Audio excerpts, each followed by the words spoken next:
Welcome to Storytime. Today is Father's Day in the UK, so happy Father's Day to all the dads out there.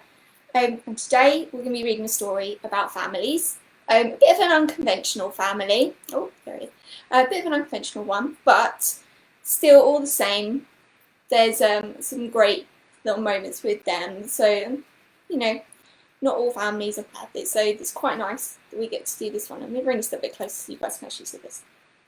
So it's quite a small little book, really, actually, compared to some of the bigger ones we look at.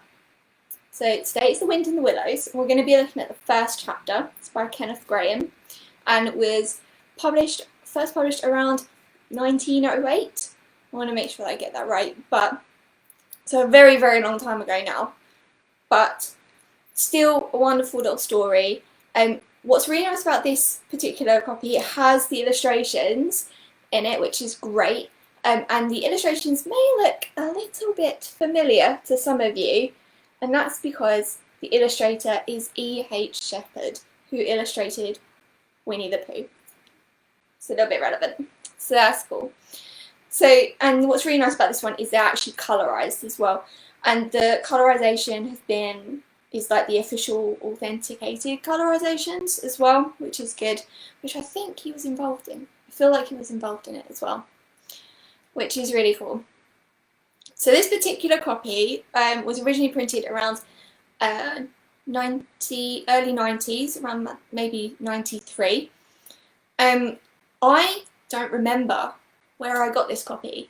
Now, someone may know where I got this copy, and I'd love to know, because the dedication on the inside leads me to think that it was not bought for me. So we have a nice dedication on the inside, which is definitely not for me. But it'd be nice to think that maybe we've given this book a second home, which is really nice. So to start off with, we have a map. And anyone who knows Storytime knows that I love a book with a map. So I hope you can all see that. So there's just some wonderful little details in there. And get that really close. And we're going to have a little look at some of the illustrations as we go along. So I hope you're sitting somewhere comfortably and you've got something nice to drink, maybe a little snack. Just, if it's honey, don't tell him. And we'll get started. Wind in the Willows by Kenneth Grahame. Chapter 1, The Riverbank. The mole had been working very hard all the morning, spring cleaning his little home. First with brooms, then with dusters, then on ladders and steps and chairs, with a brush and a pail of whitewash, till he had dust in his throat and eyes, and splashes of whitewash all over his black fur, and an aching back and weary arms. Spring was moving in the air above, and in the earth below and around him, penetrating even his dark and lowly little house, with its spirit of divine discontent and longing. It was small wonder, then, that he suddenly flung down his brush on the floor and said, "Bother," and "I'll blow," and also "hang spring cleaning," and bolted out of the house without even waiting to put on his coat. Something up above was calling him imperiously, and he made for the steep little tunnel which answered in his case to the gravelled carriage drive owned by animals whose residents were near to the sun and air. So he scraped and scratched, and scrabbled and scrooged, and then he scrooged again, and scrabbled and scratched and scraped, working busily with his little paws and muttering to himself, up we go, till at last, pop, his snout came out onto the sunlight, and he found himself rolling in the warm grass of a great meadow.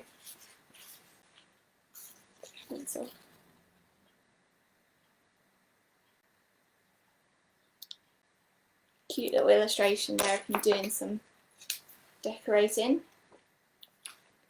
And here's the next one.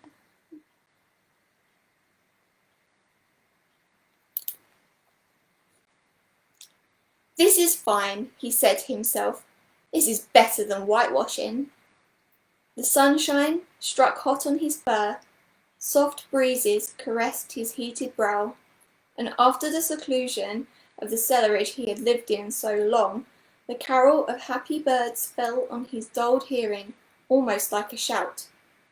Jumping off all his 4 legs at once, in the joy of living and the delight of spring without its cleaning, he pursued his way across the meadow until he reached the hedge on the further side. "Hold up," said an elderly rabbit at the gap. "Sixpence for the privilege of passing by the private road." He was bowled over in an instant by the impatient and contemptuous mole, who trotted along the side of the hedge, chaffing all other rabbits as they peeped hurriedly out from their holes to see what the row was about. onion sauce," he remarked jeeringly, and was gone before they could think of a thoroughly satisfactory reply. Then they all started grumbling at each other. "How stupid are you? Why didn't you tell him? Well, why didn't you say? You might have reminded him." And so on, in the usual way, but of course it was then much too late, as is always the case. It all seemed too good to be true. Hither and hither through the meadows, and he rambled busily, along the hedgerows, across the copses, finding everywhere birds building, flowers budding, leaves rustling, everything happy and progressive and occupied. And instead of having an uneasy conscience prickling him and whispering, "Whitewash," he somehow only felt how jolly it was to be among the idle and all these busy citizens. After all, the best part of a holiday is perhaps not so much to be resting yourself as to see all the other fellows busy working. He thought his happiness was complete when he meandered aimlessly along. Suddenly he stood by the edge of a full-fed river. Never in his life had he seen a river before. This sleek, sinuous, full-bodied animal, chasing and chuckling, gripping things with a gurgle and leaving them with a laugh, to fling itself on fresh playmates that shook themselves free and were caught again and held. All was a shake and a shiver, glints and gleams and sparkles, rustle and swirl, chatter and bubble. The mole was bewitched, entranced, fascinated. By the side of the river he trotted as one trots, when very small, by the side of the man who holds one spellbinding by exciting stories, and when, tired at last, he sat on the bank, while the river still chattered on to him, a babbling procession of the best stories in the world, sent from the heart of the earth to be told at the last insatiable sea. As he sat on the grass and looked across the river, a dark hole in the bank opposite, just above the water's edge, caught his eye, and dreamily he fell to considering what a nice snug dwelling place it would make for an animal with few wants and fond of Bijou riverside residence, above flood level and remote from noise and dust. As he gazed, something bright and small seemed to twinkle down in the heart of it, vanished, and then twinkled once more like a tiny star. But it could hardly be a star in such an unlikely situation, and it was too glittering and small for a glowworm. Then, as he looked, it winked at him, and so declared itself to be an eye, and a small face began gradually to grow up around it, like the frame around a picture. A little brown face with whiskers, a grave round face with the same twinkle in its eye that had first attracted his notice, small, neat ears, and thick, silky hair. It was the water rat. Then the two animals stood and regarded each other cautiously.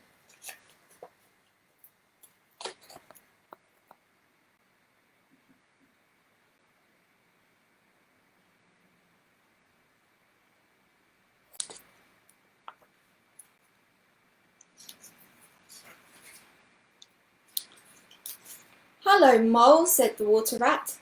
"Hello, Rat," said the Mole. "Would you like to come over?" inquired the rat presently. "Oh, it's all very well to talk," said the mole, rather pettishly. He being new to the river, and the riverside life and its ways.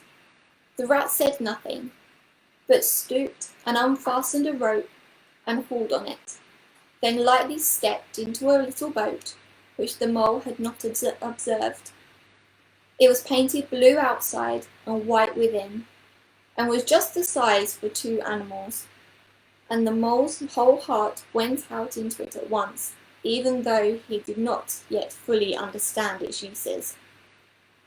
The rat scurried smartly across the made fast. Then he held up his forepaw as the mole stepped gingerly down. "Lean on that," he said. "Now then, step lively." And the mole, to his surprise and rapture, found himself actually seated in the stern of a real boat.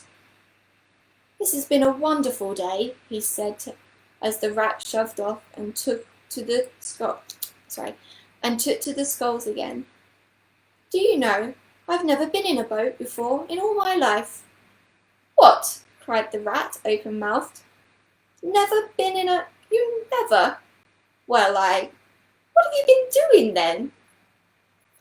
"It's so nice as all that," Is it so nice as all that?" asked the mole shyly, though he was quite prepared to believe it as he leaned back in his seat and surveyed the cushions, the oars, the rowlocks, and all the fascinating fittings, and felt the boat sway lightly under him. "Nice? It's the only thing," said the water rat solemnly as he leant forward for his stroke. "Believe me, my young friend, there is nothing, absolutely nothing, half as much worth doing as simply messing about in boats. Simply messing," he went on dreamily. "Messing about in boats. Messing."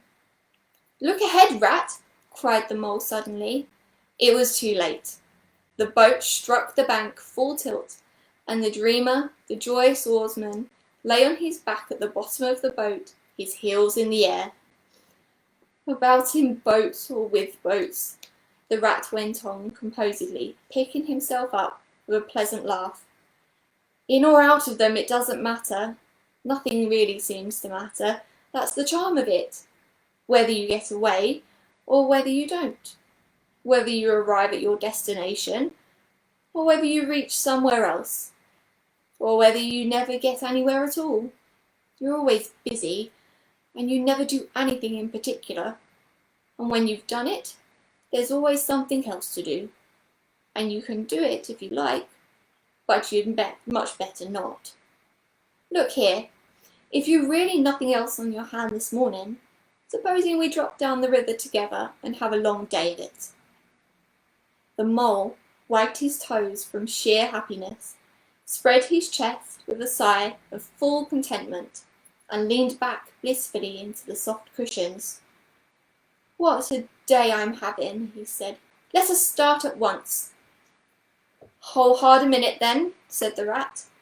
He looped the painter through a ring in his landing stage, climbing up onto the hole above, and after a short interval, reappearing staggeringly under a fat wicker luncheon basket.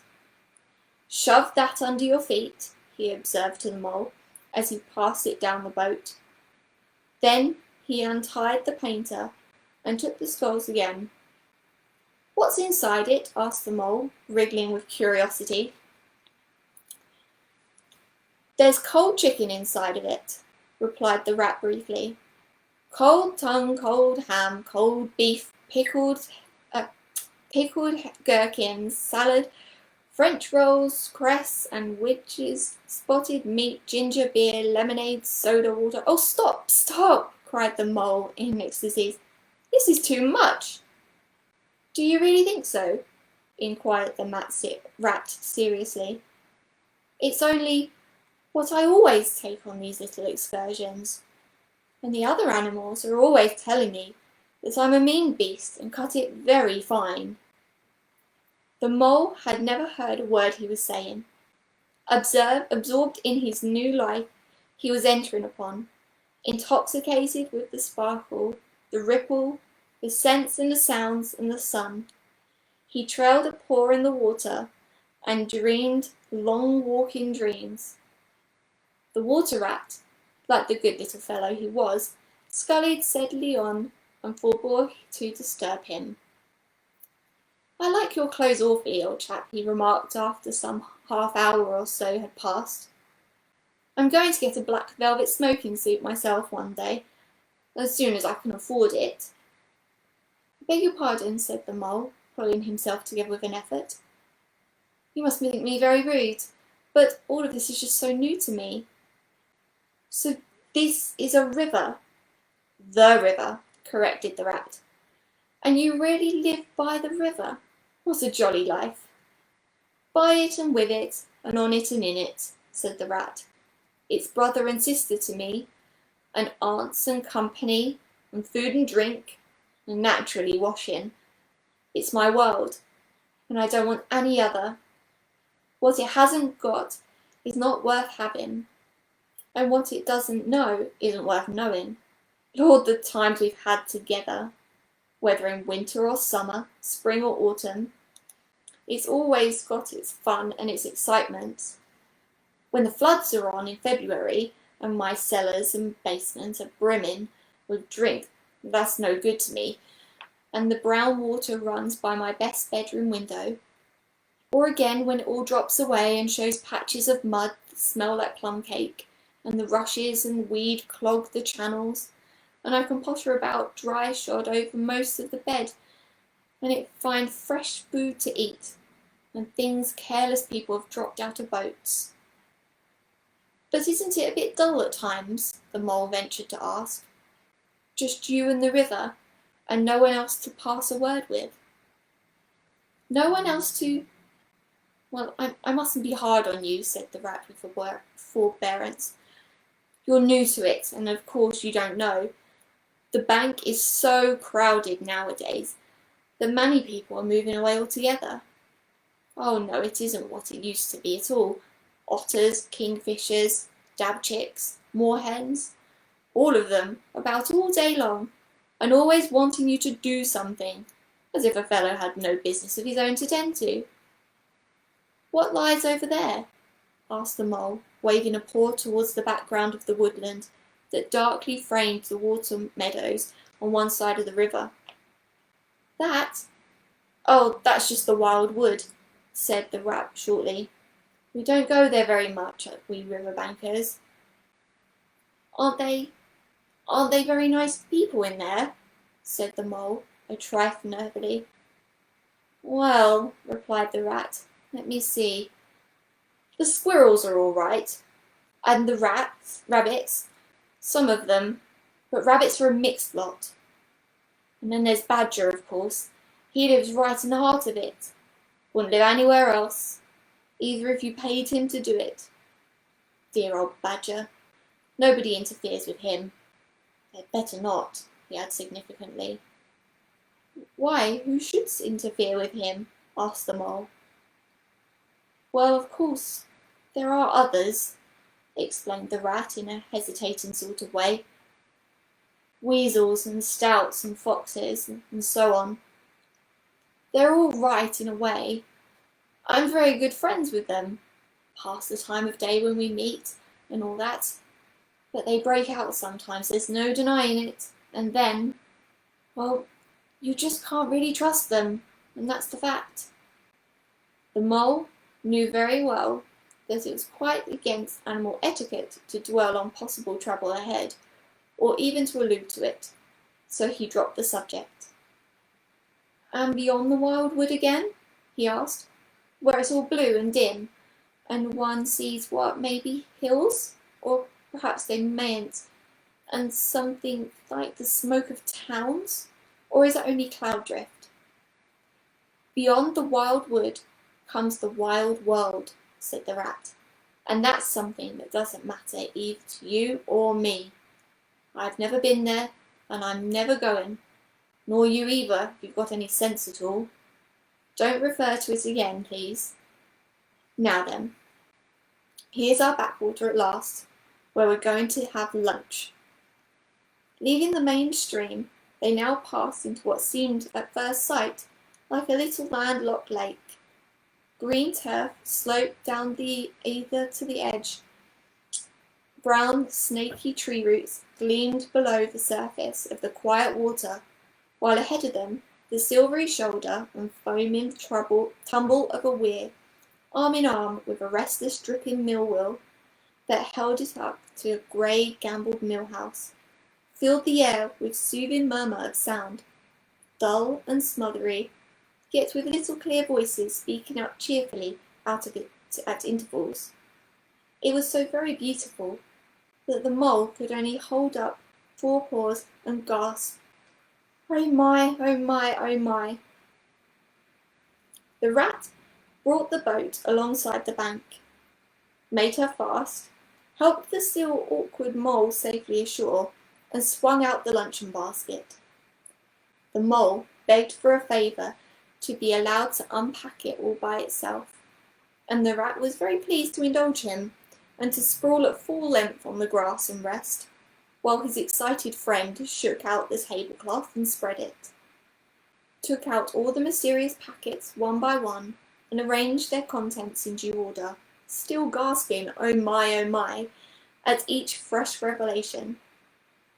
When all was ready, the rat said, "Now pitch in, old fellow," and the mole was indeed very glad to obey, for he had started his spring cleaning at a very early hour of that morning, as people will do, and not paused for a bite or sup, and he had been through a very great deal since that time, which now seems so many days away.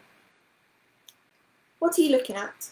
said the rat presently, when the edge of their hunger was somewhat dulled, and the mole's eyes were able to wander off the tablecloth for a little.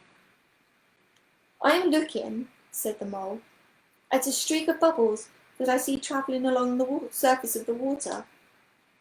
That is the thing that strikes me as funny." "Bubbles?" said the rat, and chirruped cheerily in an inviting sort of way.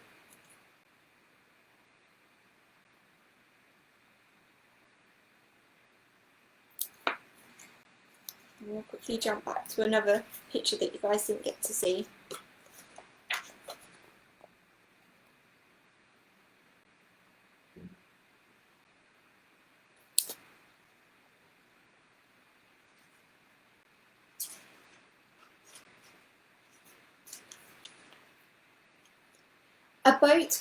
A broad glistening muzzle showed itself above the edge of the bank, and the otter hauled himself out and shook the water from his coat. "Greedy beggars," he observed, making for the provender. "Why did you invite me, Ratty?" "This was an impromptu affair," explained the rat. "By the way, my friend Mr. Mole."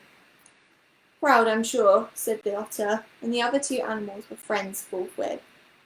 "Such a ruckus everywhere," continued the otter. "All the world seems to be out in the river today. I came up this backwater to try and get a moment's peace, and then stumble upon you fellows. At least, I beg your pardon, I don't exactly mean that, you know."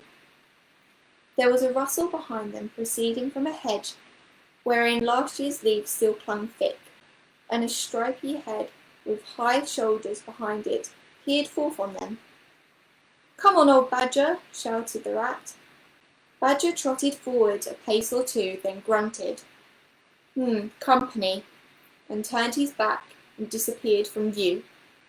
"That's just the sort of fellow he is," observed the disappointed rat. "Simply hates society. Now we shan't see any more of him today. Well, tell us, who's out on the river?" "Toad's out for one," replied the otter, "in his brand new wager boat, with togs new and everything." The two animals looked at each other and laughed. "Once it was nothing but sailing," said the rat. "Then he tired of that and took to punting. Nothing would please him but to punt all day and every day. And a nice mess he made of it. Last year it was houseboating, and we all had to go and stay with him in his houseboat and pretend we liked it. He was going to spend the rest of his life in a houseboat. It's all the same, whatever he takes up, he gets tired of and starts on something fresh. Such a good fellow too, remarked the otter reflectively, but no stability, especially in a boat. From where they sat they could get a glimpse of the main stream across the island that separated them, and just then a wager boat flashed into view, the rower, a short, stout figure, splashing badly and rolling a good deal, but working his hardest. The rat stood up and held him, but Toad, for it was he, shook his head and settled sternly to his work.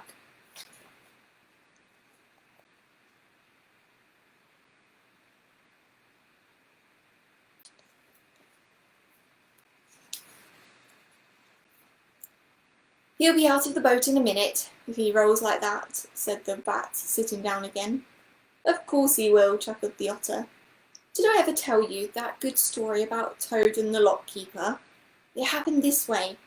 Toad, an errant mayfly, swerved unsteadily athwart the current in the intoxicated fashion affected by young bloods of mayflies seeing life.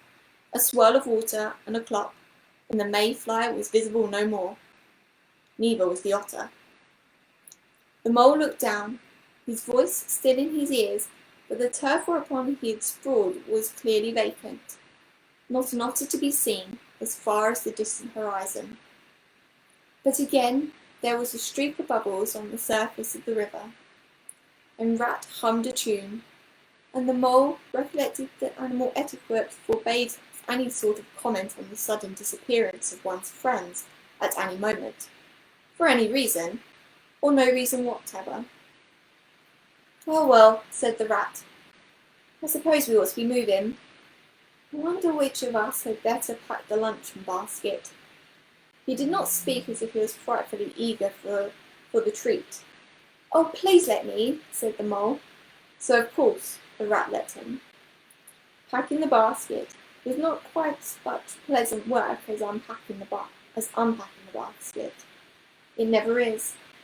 But the mole was bent on enjoying everything, and although just when he had got the basket packed and strapped up tightly, he saw a plate staring up at him from the grass, and when the job had been done again, the rat pointed out a fork which anybody ought to have seen, and the last of it, behold, a mustard pot, which had been sitting on without knowing it. Still, somehow, the things got finished at last, without much loss of temper. And there's a picture just beforehand of Toad.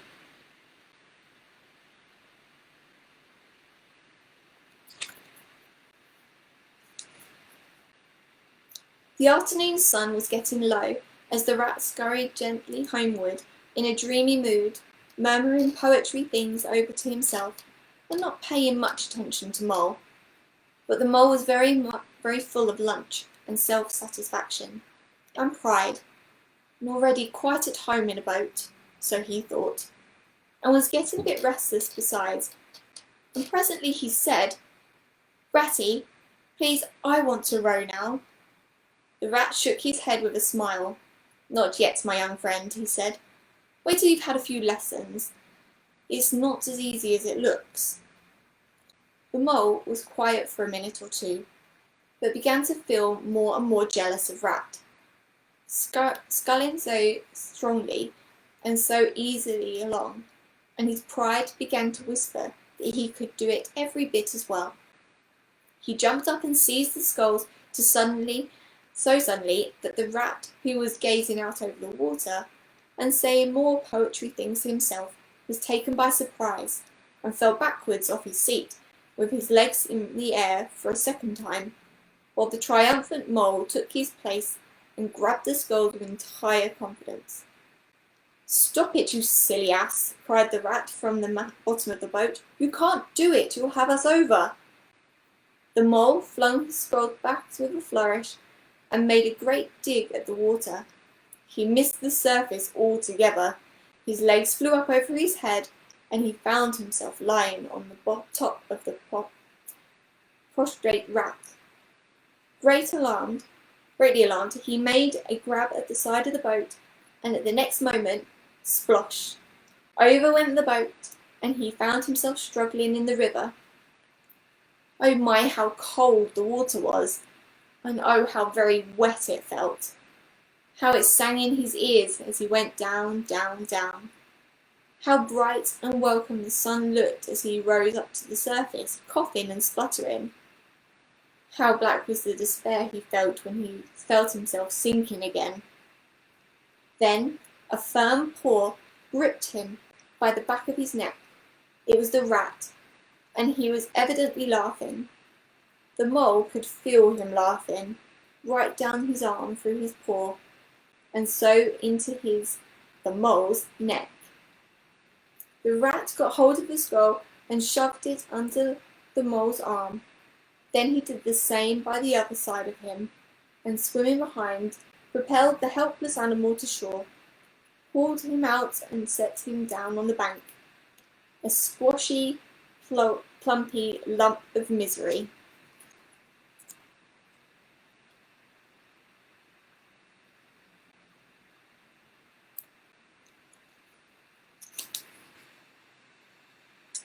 When the rat had rubbed him down a bit and wrung some of the wet out of him, he said, "Now then, old fellow, trot up and down the towing path as hard as you can till you're warm and dry again, while I dive for the luncheon basket." So the dismal mole, wet without and ashamed within, trotted about till he was fairly dry, while the rat plunged into the water again, recovering the boat, righted her and made her fast, fetched his floating property to shore by degrees, and finally dived successfully for the luncheon basket and struggled it to land with it. When all was ready for a start once more, the mole, limp and dejected, took his seat at the stern of the boat, and as they set off, he said in a lowly voice, broken with emotion, "Ratty, my generous friend, I am very sorry indeed for my foolish and ungrateful conduct. My heart quite fails me when I think how I might have lost that beautiful luncheon basket. Indeed, I have been a complete ass, and I know it. Will you overlook this once and forgive me, and let things go on as before?" "That's all right, bless you," responded the rat cheerily. "What's a little wet to a water rat? I'm more in the water than out of it most days. Don't you think any more about it. And look here, I really think you had better come and stop with me for a little time. It's very plain and rough, you know, not like Toad's house at all, but you haven't seen that yet. Still, I can make you comfortable, and I'll teach you how to row and to swim, and you'll soon be as handy on the water as any of us." The mole was so touched by his kind manner of speaking that he would find no voice to answer him, and he had to brush away a tear or two with the back of his paw. But the rat kindly looked in another direction, and presently the mole's spirits revived again, and he was even able, with some back talk of a couple of moorhens who were sniggering to each other about his bedraggled appearance. When they got home, Rat had made a fire in the parlour and planted the mole in an armchair in front of it, having fetched down a dressing gown and slippers for him, and told him river stories till supper time. Very thrilling stories they were too, to an earth-dwelling animal like Mole.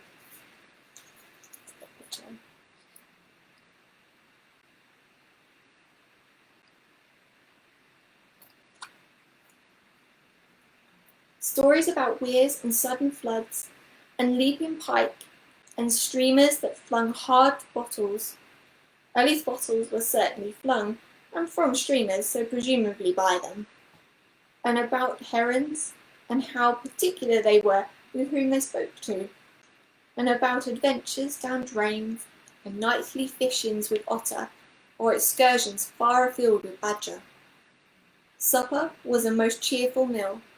But very shortly afterwards, a terribly sleepy mole had to be escorted upstairs by his considerate host to the best bedroom, where he soon laid his head in his pillow in great peace and contentment, knowing that his newfound friend, the river, was lapping the sill of his window. This day was only the first of many similar ones for the emancipated mole, each of them longer and fuller of interesting, and as ripening summer moved onward, he learned to swim and to row, and entered into the joy of running water. And with his ear to the reed stems he caught at intervals something of what the wind went whispering so constantly among them.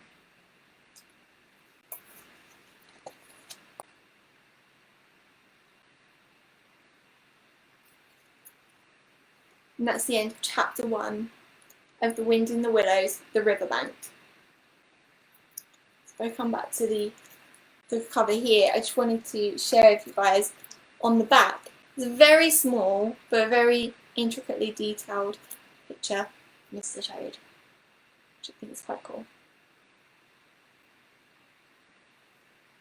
So I hope you enjoyed spending a little bit of time with us and listening to a very unconventional family, but one that loves each other very much, on this special day, which is about family, of the adventures, the beginnings of the adventures of Molly, Ratty, Mr. Toad, and obviously there was Otter and Badger was there too. And that was the beginning of The Wind in the Willows by Kenneth Grahame. Thank you for spending some time with us. I really enjoyed getting to share that with you guys.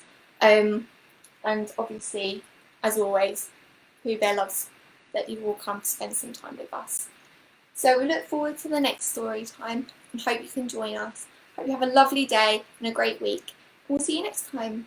So bye from me and bye from Pooh Bear. Say goodbye, Pooh Bear. Bye. Bye. Thank you.